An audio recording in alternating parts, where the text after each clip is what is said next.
I once believed marriage was built on trust, that love alone could protect my dignity.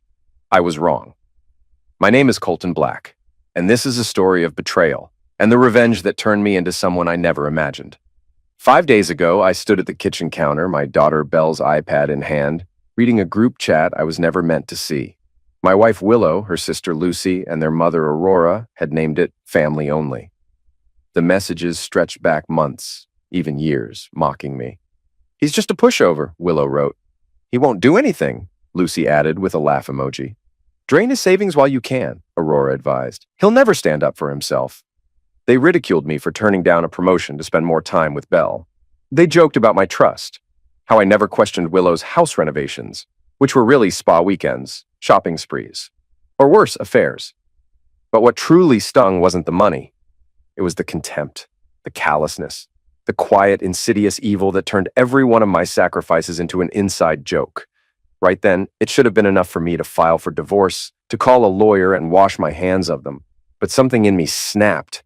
I realized I wasn't just going to leave. I needed to show them what it meant to shatter a man's faith and then assume he'd stay tame. Because for as long as I can remember, I'd been the nice guy, the gentle father, the trusting husband. They'd never once stopped to wonder what would happen if that quiet, obliging man discovered real rage. That night, as Willow slept, I stared at the ceiling, numb from betrayal. My heart hammered, my fists clenched, my chest burned with an unfamiliar darkness. I thought about Belle, my only tether to decency, and realized that no matter what happened, I had to protect her. I had to ensure she'd never be used as a pawn in Willow's schemes or Aurora's manipulations. I had to make them all regret every smug, self-satisfied message in that family-only chat. 2 days later, my daughter asked, "Daddy, why does Mommy's friend come over when you're not home?" I paused, phone in hand. "What friend is that, sweetheart?" "The tall man. He has a ring just like yours and Mommy's," Belle said. "He comes when you're at work. He always brings Mom coffee and they talk in her room. Sometimes they laugh. I heard Mommy call him Theo or something like that." Theo. The name clicked instantly. Theo Ross, my longtime best friend. We'd grown up together. He'd introduced me to Willow at a birthday barbecue for Lucy. He was always around, always laughing. I suddenly remembered the way Willow used to watch him, the subtle shift in her posture when he arrived at our gatherings. Before, I'd never questioned it. But now, the puzzle pieces slotted together. Willow was cheating with my best friend. The cold, black tide rose in my gut. After Belle ran off to watch cartoons, I placed a small motion-activated camera in the living room, its lens hidden behind a vase. Willow, too confident in my obliviousness, never noticed. The next day at noon, my phone buzzed. While I was supposedly at work, Theo's silver truck pulled up. He let himself in, grinning. The footage showed them kissing in the foyer, curtains wide open.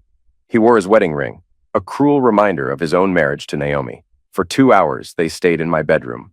Then he walked out, straightened his shirt, and left. I didn't yell, didn't cry, just stared at the screen, feeling something dark coil inside me. My lawyer had called it financial abuse. Now it was adultery and betrayal by my best friend. That night I overheard Willow on the phone with Aurora. "He's never going to confront me," she laughed. "We'll finalize everything next week. Once we get his bonus, I'll serve him the papers and take the house. What's he going to do, cry?" My chest tightened, but her arrogance became the match igniting my rage. No more silence, no more compliance. I would wait, let them push further, then show them what I was truly capable of. My patience would be my last kindness. When I met with my lawyer, Miss Phillips, I laid everything out. The screenshots, the camera footage, the text logs. She examined each piece, eyes growing wide. "You have a rock-solid case for divorce, potential for criminal charges," she said. "I need time to sort it all, but Colton, this is serious. They're systematically robbing you." "I don't just want them to stop," I replied. My voice sounded deeper than usual, harsher. "I want them to pay, every one of them." Miss Phillips gave me a careful look. "Stay within the law, Colton. I see you're angry, you have every right, but keep your head on straight." I left her office with the kind of calm that comes before a thunderstorm. I wasn't going to do anything illegal. I was going to do everything, just within the boundaries. But my confrontation with Theo wouldn't be anything a lawyer could sanitize. I was done letting them presume my kindness equaled weakness. Aurora's big family dinner loomed.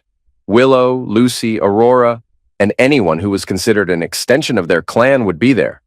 It was their monthly ritual to gather, gossip, and keep up appearances. I decided to attend with an elaborate plan in mind. I arranged for Belle to stay with a friend that night. I wanted her far away from what might happen. My internal debate was how best to expose them, all of them, when the perfect scenario presented itself. Lucy's husband, Grant, found me at the grocery store and asked, "You coming to the dinner, man?" His tone was polite, but behind his words was an edge. I wondered how much he knew about Lucy's involvement in stealing from me. Did he know she was funneling my money into hidden accounts? Yes, I said, managing a small smile. Wouldn't miss it. Grant studied me a moment. Then he offered a forced laugh. "See you there, buddy." He had no idea what was coming. Neither did the rest of them. Saturday night, I arrived at Aurora's sprawling house, a place that always screamed wealth, but only delivered pretense. Tall hedges, pristine driveway, white columns. But behind the polished facade, rot, lies, manipulation. Lucy greeted me at the door. "Oh, Colton," she cooed, wearing a too bright smile.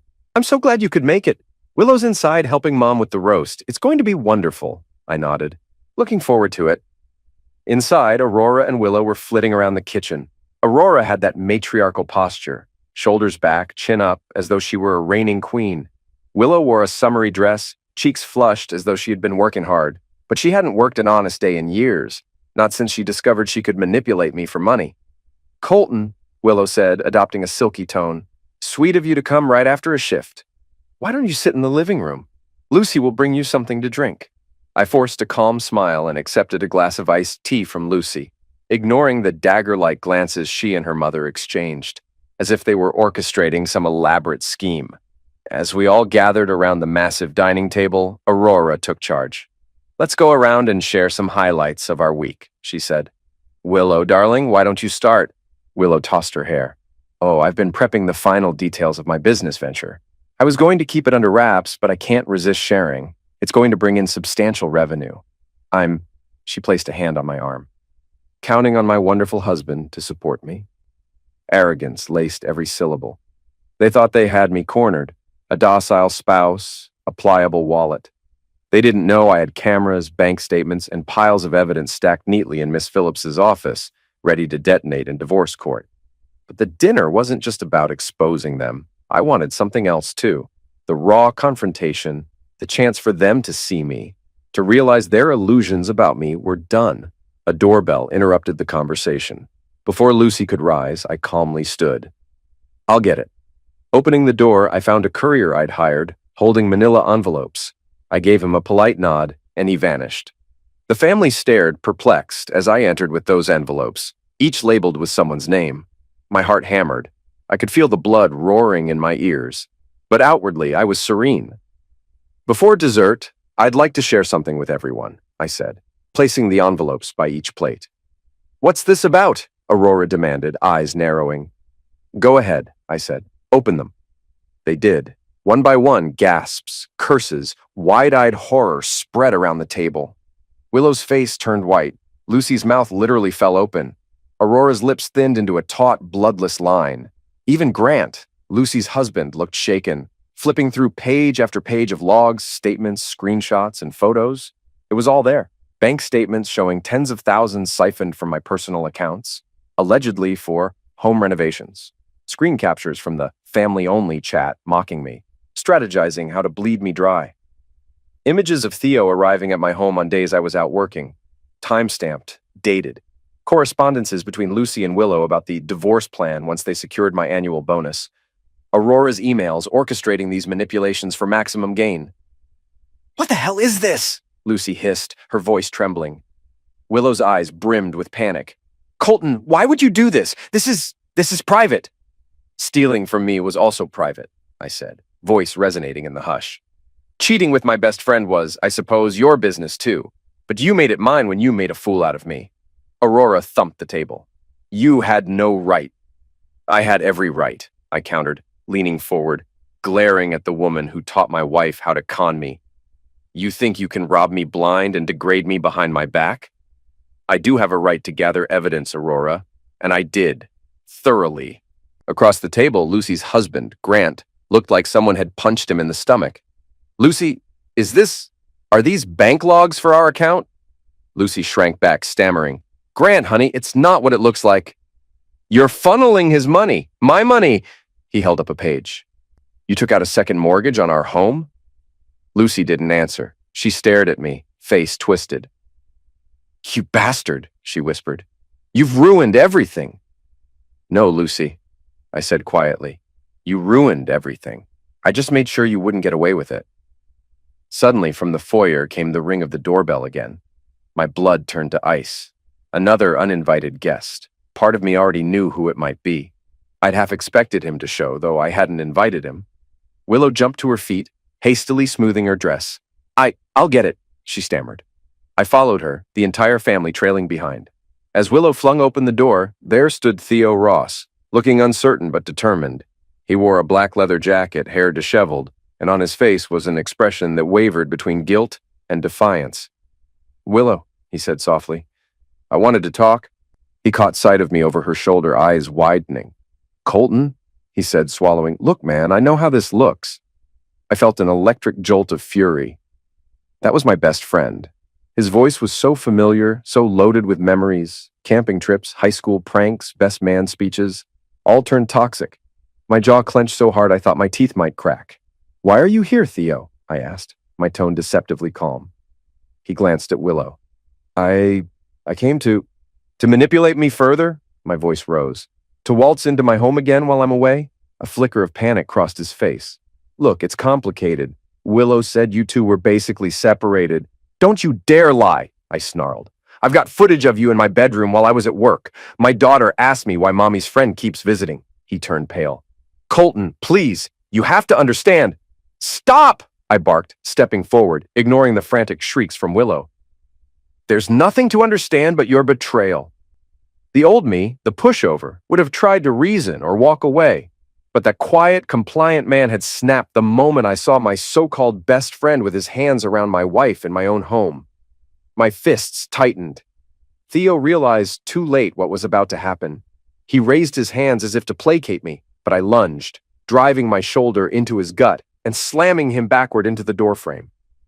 The crack of wood echoed through the house. Lucy screamed. Aurora yelled, "Stop this madness!" But I wasn't listening.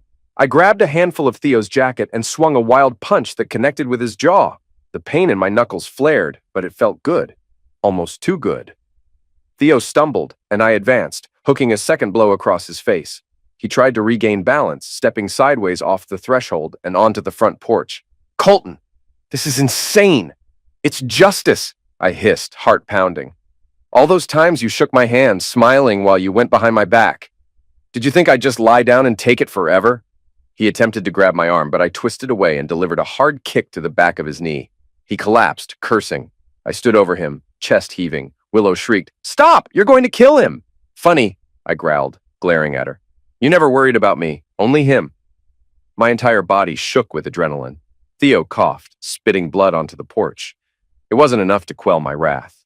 Images of him smiling at barbecues, making jokes at my expense while sleeping with my wife flooded my mind. I bent down, grabbing a fistful of his hair. You're done, I whispered, voice trembling with fury. You hear me? Done.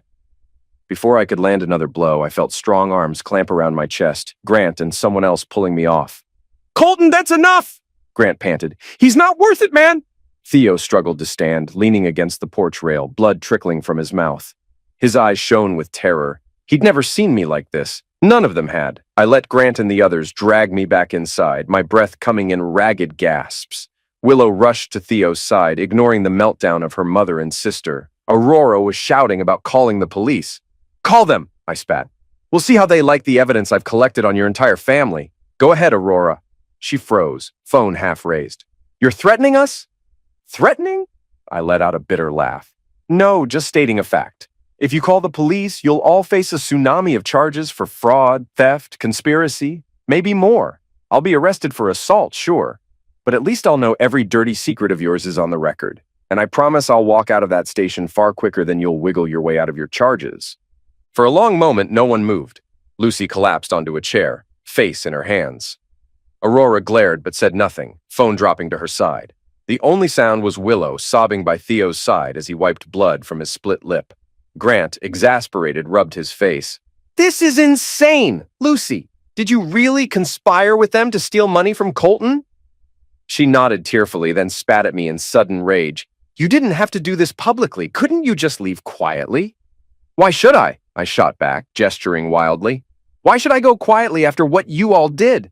It was never enough just to cheat me out of money, was it? You had to degrade me, laugh at me, call me a pushover in your private chat.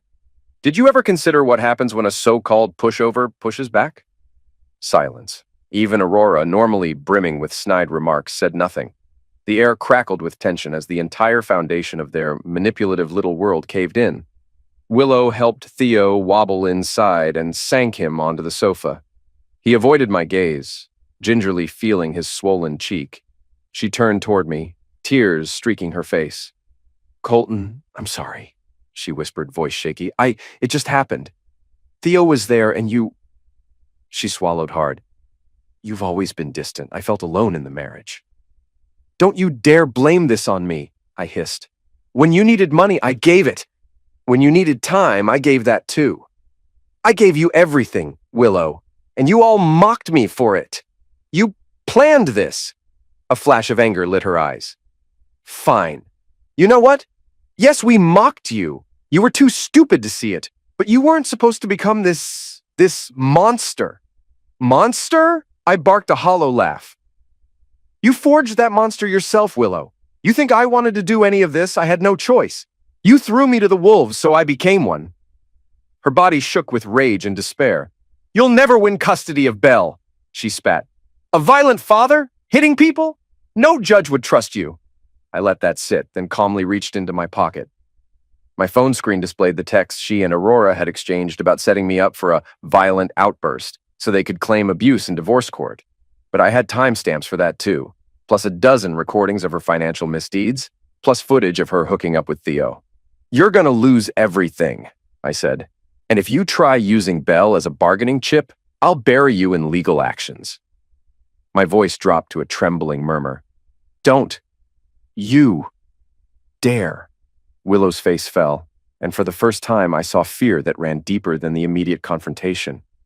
She realized the protective father was about to become her worst nightmare in a custody battle. No one touched the roast Aurora had prepared. Instead, we all stood or sat in that cavernous living room, accusations and grief swirling. Theo just stared at the floor, occasionally wincing, blood dripping onto his jacket. Lucy kept sobbing. Aurora's face was grim, her carefully composed facade ruined. Finally, Aurora cleared her throat, voice trembling with forced composure. Let's everyone calm down. Colton, perhaps we can discuss terms. We're all family after all. Not anymore, I said, unwavering. I won't settle this privately. You've left me no choice. Grant stared at Lucy. I can't believe you did this. Our finances, our life, for this scam? Lucy looked helpless. Mom said it was guaranteed. Willow said you'd never even know. She broke down, tears streaming, but I felt no pity. Her tears were for being caught, not remorse for the harm inflicted. Aurora rubbed her temples, eyes flitting to me. There must be a way out. We can repay you, apologize. Repay me with what? I demanded. The money you spent is gone. I see no apology forthcoming that isn't laced with more lies. Her lips pressed tight. We just need to think carefully. I cut her off. Here's what's going to happen. I've already filed for divorce. The court documents are done. You'll be served soon enough. All I need now is to ensure Belle's best interests. As for the fraud, that's a separate matter. My attorney is preparing to file criminal charges. Your family-only group chat will be a delightful highlight for the prosecution, especially the parts about forging my signature and stealing my funds. Aurora's cheeks flushed. You would send the mother of your child to prison? You are a monster. She's the one who dragged herself there, I said coolly. But maybe a plea bargain is possible. You'll have to talk to your lawyers. Lucy clutched at her stomach, looking ill. What about me? I glanced at her. Grant, if you want to come with me, I'll introduce you to my lawyer. You can see the evidence yourself. He nodded mutely, clearly devastated. Lucy seemed to shrink smaller into the armchair. I almost felt sorry for him. He'd married into this den of vipers just like I had. Theo managed to stand, leaning on Willow. He tried to meet my eyes. Colton, he had nothing left to say, nothing that could fix this. I turned my back on him. The assault, the adrenaline still pumping, had offered me a grim satisfaction. I had become something I never thought I could be, someone who sees betrayal and answers with brutality. I pointed at Aurora. Don't bother calling me. Don't even attempt to manipulate Belle behind my back. Use so much as speak her name in the wrong tone, and I'll have the police swarming your doorstep. Understood? She swallowed, fear flickering in her gaze. Yes. I turned to Willow. Her tears had stopped, replaced by a hollow stare. Pack your things from my house, I said quietly. Stay with your mother, or stay with him. I jerked my chin at Theo. But you do not set foot in that house unless it's scheduled visitation, or you come with an officer to retrieve your belongings. Consider your comfortable life done. Willow opened her mouth, then shut it. She was beaten, and she knew it. Within days, Miss Phillips filed an avalanche of paperwork, restraining orders, custody motions, lawsuits for fraud and theft. Lucy's husband worked with us, unveiling more hidden funds, more creative ways Aurora and Willow had stolen. The net closed in rapidly. Theo tried calling me. Once. I didn't answer. He left a voicemail. I know I messed up, but we can't let it end like this. We've been friends since... I deleted it, never replying. Some betrayals can't be forgiven. News spread fast. Willow's mother, Aurora, ended up under investigation for orchestrating multiple financial schemes over the years, including forging other family members' signatures for lines of credit. Lucy's meltdown intensified when Grant froze their accounts, launching his own suits against her. Their lavish lifestyle collapsed. As for Theo, his wife, Naomi, found out. She'd suspected something, but never guessed it would be me who uncovered it. She filed for divorce and took their 2 kids. She also took a scorched earth approach, calling every mutual acquaintance and letting them know what Theo had done. Within a month, my quiet suburban world exploded into a swirl of legal depositions, property transfers, and, ironically enough, hush money. Willow, Lucy, and Aurora tried to offer me settlement deals. Miss Phillips refused them all, pressing for maximum damages. She told me I'd end up with more than I'd ever imagined. But money wasn't my primary concern. Belle was. I insisted on primary custody, citing Willow's proven record of manipulation and fraud. The family court judge, upon seeing the evidence, granted me sole custody pending review. Willow got supervised visitation. Supervised because the court believed she might emotionally manipulate Belle or even abduct her. It was an extreme measure, but her betrayal went beyond finances. She'd plotted to use Belle as leverage in the divorce.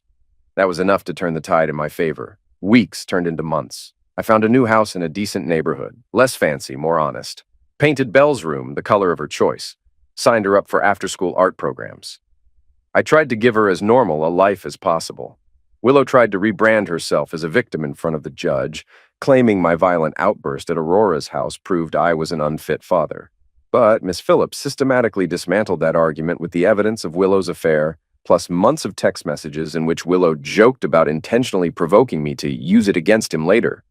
The court had little sympathy for Willow or her mother. Charges related to theft and fraud were still pending, and I was prepared to testify against them if it came down to it. One night, after a custody hearing, Willow confronted me in the courthouse hallway. Her mascara had run, her hair was unkempt, and she looked like she hadn't slept in days. "Colton," she said softly, "I'm sorry for everything. I know it might be too late, but I don't want to lose Belle. You have to understand, I never meant—" "Stop," I said, my voice cutting. "I'm not that gullible man anymore." She started crying. The old me would have consoled her, apologized for her tears, but I just stared, thinking of how she'd forced Belle to lie about me, how she'd planned to bleed our accounts, how she'd mocked me. "You set this in motion," I said coldly. "Deal with it." Then I walked away. Theo cornered me outside a local diner a week later, his face still bearing a faint scar on the cheek where I'd struck him. He looked thinner, cheeks hollow, as if life had wrung him out. "Colton," he said, voice quavering, "I just want to say I'm sorry. I lost everything. Naomi, my kids, my job. I messed up. I was drunk or stupid or both. Willow needed someone, and I slammed the car door behind me, stepping closer until we were face to face. He flinched. "You took advantage!" I hissed. "And you did it for months, not just one drunken night." He swallowed, shame rolling off him. "I can't take it back," he whispered. "But we were friends for so long. If you can find it in your heart to forgive you." I let out a harsh laugh. "I gave you my trust, Theo. You spit on it. You want my pity now that you've lost your family?" "I have none left to give," he nodded, tears brimming in his eyes. Fair enough. I won't bother you again. And then, in a moment of final desperation, he touched my arm. I almost punched him again. Please, he said, if you see Naomi, can you tell her I'm sorry? I shrugged him off. That's your business. You want redemption? Earn it. But you won't get it from me. He left, shoulders hunched, a broken shell of the arrogant friend I once knew. And maybe, somewhere beneath the hatred, I felt a flicker of sadness for what we'd been. Childhood buddies forever. But he'd crushed that bond, so I let him vanish from my life without another word.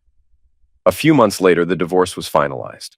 I was awarded the majority of our marital assets, including a lump sum from the sale of our old house, some of which had to be forcibly reclaimed through legal means. Willow faced criminal charges, along with Lucy and Aurora. Plea bargains were in the works. Belle, meanwhile, was thriving, new school, new activities, a father who was finally present in every sense of the word.